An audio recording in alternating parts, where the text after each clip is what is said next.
धर्म पर आधारित राजनीति देश में नहीं चल रही। इस देश में सांप्रदायिकता का स्थान अब खत्म हो गया है। सांप्रदायिकता का स्थान नहीं है। और भारतीय जनता पार्टी का जो उम्मीदवार उससे लड़ा है वो उस उम्मीदवार की हार नहीं है। तो भारतीय जनता पार्टी और संघ परिवार की विचारधारा की हार है।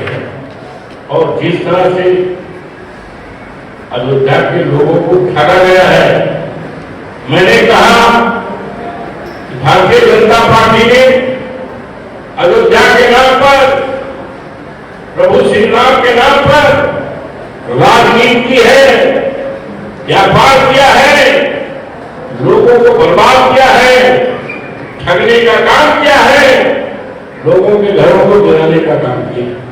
और प्रभु श्री राम ने उनको भगा दिया है जो प्रभु श्री राम के नाम पर व्यापार करते थे, राजनीति करते थे।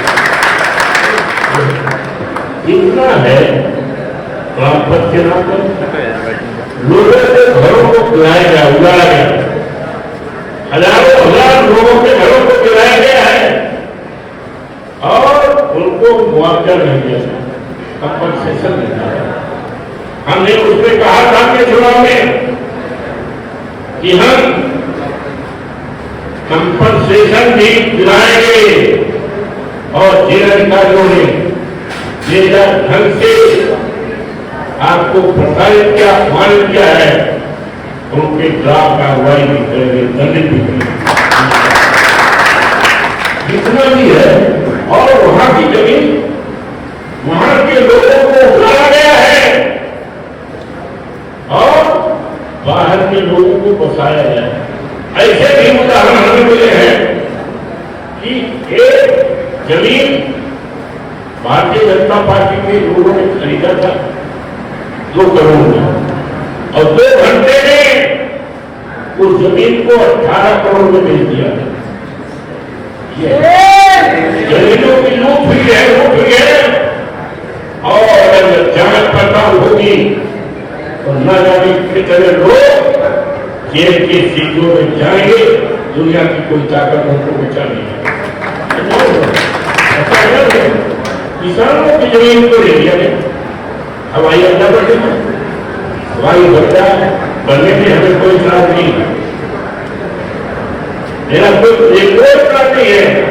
इतराज इस बात का है कि किसानों की जमीन जिनके पास न कोई उद्योग है, न उनका बेटा कहीं सर्विस में है, न उनके पास किसी प्रकार का भत्ता है, न कोई साधन है, उनके पास केवल खेती थी। उस खेती को ले लिया गया और कौड़ी के दाम से ले लिया गया और अपने लोगों को करोड़ों रुपए के दाम से बेचा। तमाम योजनाओं के तहत इन्होंने रेखांकित कर दिया था 15 किलोमीटर के रेडियस में कोई किसान अपनी जमीन को बेच नहीं सकता है। लेकिन मैं धन्यवाद देता हूँ, आभार प्रकट करता हूँ, मेरे चुनाव जीतने के एक सप्ताह के अंदर योजना फिक्स हो गई।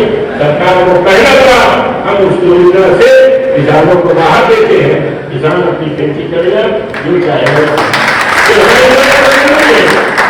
हमारी लड़ाई चालू है और ये लड़ाई केवल अयोध्या में है। अयोध्या में, फैजाबाद में हजारों एकड़ की जमीन इन्होंने अनाली को दिया। निकला हजारों एकड़ की जमीन जिस पर हमारे सेना के जवान वहां फायरिंग था वो शिक्षक कर रहे थे। 1300 एकड़।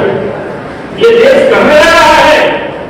ये सरकार देश को देख रही है, ये ईस्ट इंडिया कंपनी के रूप में काम कर रही है। इससे हमें आपको सचेत रहना है, सचेत रहना है।